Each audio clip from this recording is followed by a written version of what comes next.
exact trig values for special angles.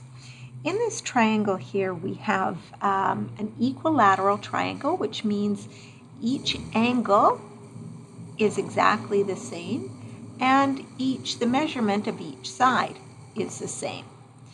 Now we know that the sum of the angles in a triangle must be 180 degrees, which means each of these angles must be 60 degrees. Now the length of the side, as long as they're all the same, it doesn't matter what the length of the sides are. So I'm going to set the length of the side to be 2 for each side. Now take a look what happens here if we draw a line directly from bisecting this angle here down to this line, the base here. I've bisected the angle, which means I've cut it exactly in half, and it's perpendicular to the base, which means that angle there is 90 degrees. So now up here in the top angle, both of these are 30 degrees, and this angle down here is 90 degrees.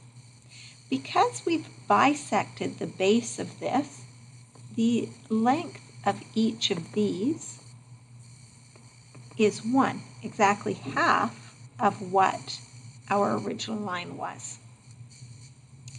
Now let's take a look at the length of the side, the height here. Well, this side is 1. Now this becomes our hypotenuse, which is 2. So we would have, according to Pythagorean theorem, a squared plus b squared equals c squared. We have 1 squared plus, we'll call that b squared is equal to 2 squared. So then b squared is equal to 2 squared minus 1 squared. We've just subtracted 1 squared from both sides. So b squared is equal to 4 minus 1, which is 3. And that means if we take the square root of both sides, that cancels and we get b is equal to the square root of 3. So now we have a triangle, a 90-degree triangle. I'm going to redraw that triangle here.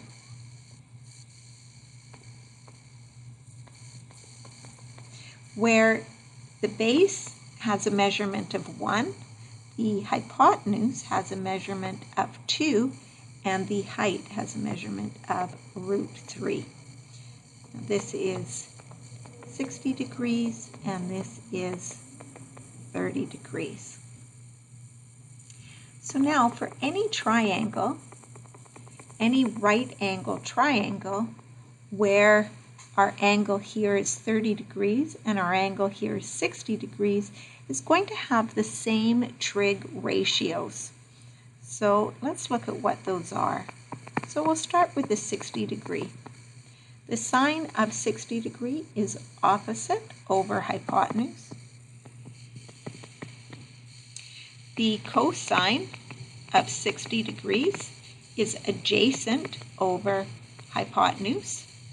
And the tan of 60 degrees is opposite over